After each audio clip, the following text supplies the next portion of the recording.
China is a country of incredible diversity, with lush forests, towering mountains, and sprawling deserts. However, as human activities like farming, logging, and urbanization continue to expand, the once vast deserts of China are growing at an alarming rate, consuming fertile land, disrupting ecosystems, and threatening the livelihoods of millions of people. What is happening to China, and what's being done to mitigate this strange occurrence? Let's find out together. While what might come to mind when you think of China as some impressive skyscrapers, some great movies by Jackie Chan, or military prowess, desertification in China is a matter of great concern. China is a country of vast landscapes and incredible diversity. But did you know it's also home to not just one, but 8 deserts? 5 mighty deserts are in the north-central region, spread across 2 Great Plains. Meanwhile, the country's northeastern part boasts 3 relatively smaller deserts, occupying 13% of the total land. To add to the mix, small desert patches are dotted along the Hexi Corridor, a series of valleys north of Qilian Shan. Unfortunately, these deserts are expanding at an alarming rate, with over 210,000 hectares of land turning into deserts yearly. That's equivalent to almost 300,000 football fields. This land degradation threatens more than 27.4% of China's territory.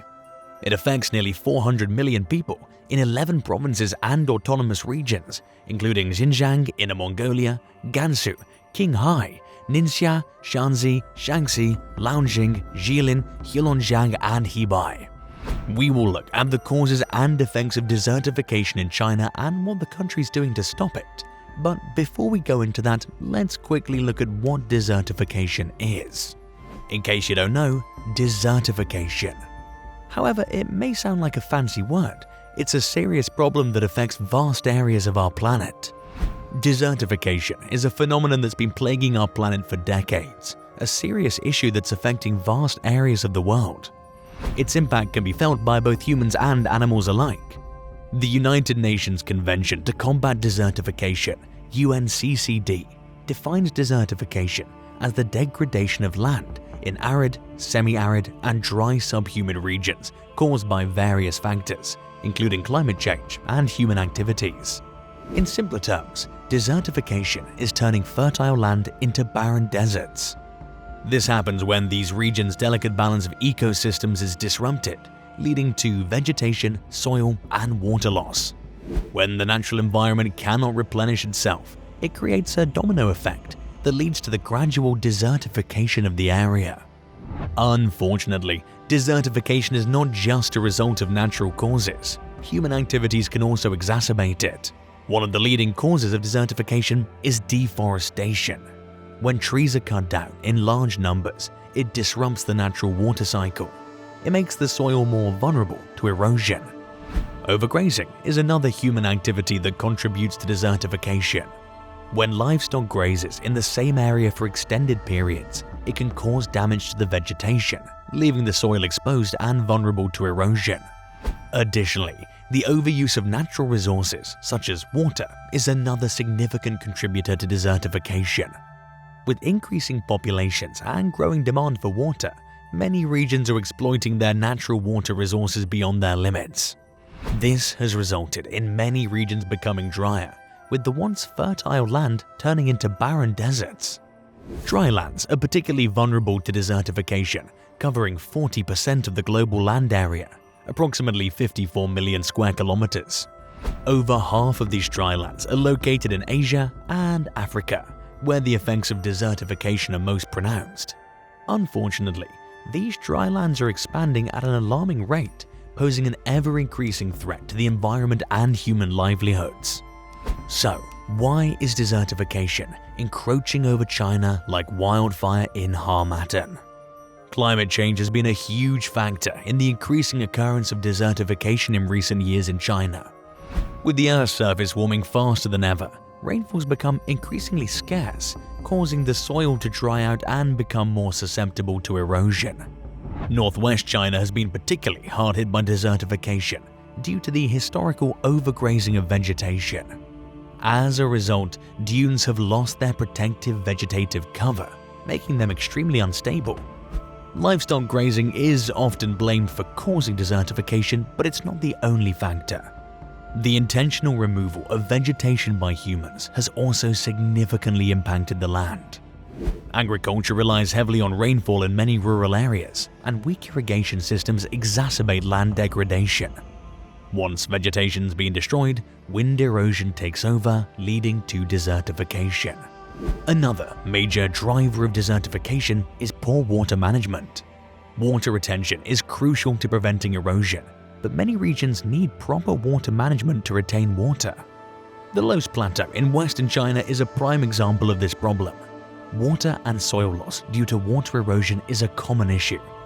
With anthropogenic activities exacerbating the problem of supporting livelihoods, the soil has little potential to recover or replenish moisture.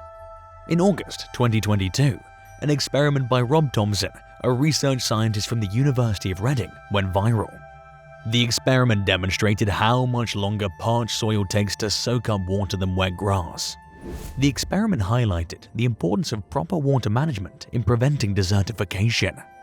Desertification is a complex issue with multiple factors at play. Climate change, overgrazing, intentional vegetation removal, and poor water management are all major drivers of desertification in China. Now, how has this impacted the Chinese population?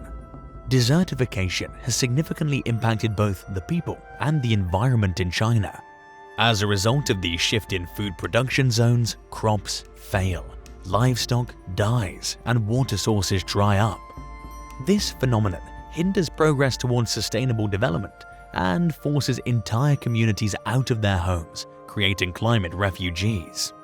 These people are often forced to flee to other countries or communities for help. Displaced individuals and displaced people are often left with no choice but to turn to other countries for help, which can lead to resource-driven wars for survival in response to food insecurity and water scarcity. This jeopardizes the well-being and security of entire communities. Without a clear path to adaptation, the prospect of conflict becomes more of a reality. For those who've not yet been forced from their homes, sandstorms and dust pollution have become a regular occurrence and are only set to worsen. The Guardian reported in early 2021 that sandstorms shrouded Beijing in a post-apocalyptic orange haze as they pelted the capital and spread as far as central China. The storm affected about 380 million hectares of land across 12 Chinese provinces, posing a huge threat to human health. The large amount of particulate matter, PM, in the air can damage external organs and the respiratory system. Research also shows that the loss amounts to 23.16% of annual GDP for seriously desertified regions. With so many consequences, we would expect the Chinese government to sit with its arms folded, right? Well, here are some efforts by the Chinese government to mitigate this disaster. China has emerged as a leader in the global fight against desertification. The country has taken significant steps to invest in land restoration initiatives to combat the spread of desertification. These efforts are part of several major national programs designed to address the problem of degraded land and prevent the encroachment of desert into northern China's fertile grasslands and farmlands. One of these programs is the 3 North Shelter Belt, the Green Great Wall of China. It's a national tree planting initiative to rehabilitate degraded land and prevent desertification. By planting trees and restoring vegetation cover, the program helps stabilize the soil and prevent soil erosion, one of the leading causes of desertification. To further scale up measures against desertification, the Chinese government has developed a national action program to combat desertification. This program aims to expand protected areas, restore overgrazed and marginal farmlands to their natural state, and encourage private sector organizations to invest in restoring degraded areas through public-private partnerships. The program has created strong incentives to encourage private sector participation in the fight against desertification. In 2016, China launched the Belt and Road Joint Action Initiative to combat desertification across the Silk Road region. This initiative aims to foster cooperation between partner countries and communities to accelerate efforts to combat desertification. Despite these significant strides, China still faces challenges in the fight against desertification. With a growing population and a warmer, drier climate, the challenges will likely increase in the coming years, so the World Bank has joined China in the fight for its lands.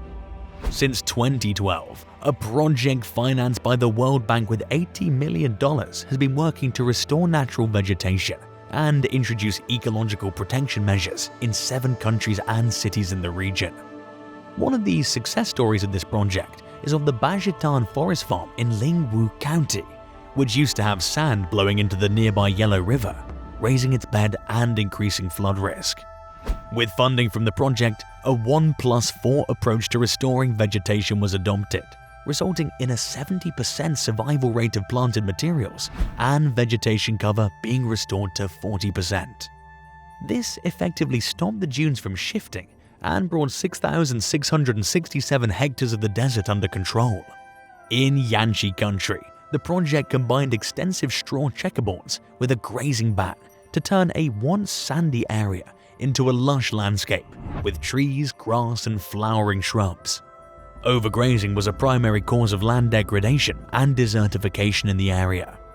Still, with farmers receiving subsidies for sheep sheds and benefiting from improved roads and other basic infrastructure, they now keep their sheep off the degraded land. In Zhongwei, a city bordering the Tenga Desert, straw checkboards create a barrier against the sand. This network of straw checkerboards covers more than 21,333 hectares of the desert, and 3,333 hectares of grass and shrubs have been planted. This creates a barrier for the city and key infrastructure, including the railway and highways. This approach has also led to a booming tourist industry in the area. Overall, 3 million residents are expected to benefit from this project, including improved environmental conditions and additional jobs and income sources associated with desertification control efforts. The project is also expected to indirectly benefit people from Beijing and Tianjin, as the project areas are located in a wind corridor that's a major source of sandstorms affecting major parts of northern China. But the battle against desertification didn't end in China. They lit a path for others to follow. So, how are other countries fighting this battle? The Great Green Wall of Africa is a massive project created in 2007 by the African Union and spans over 7,000 kilometers from Senegal to Djibouti, aimed at holding back the Sahara and Sahel deserts. The aim is to make life better for people in the areas affected by drought, reduce conflict, terrorism, and migration, and also help to absorb carbon dioxide. However, the project has faced many challenges, including a lack of money, technical support, and poor management. Sadly, it's only managed to cover 4% of the target area, even though the deadline for completion is only a few years away in 2030. Jordan is also combating desertification by implementing a project funded by NATO's Science for Peace and Security program.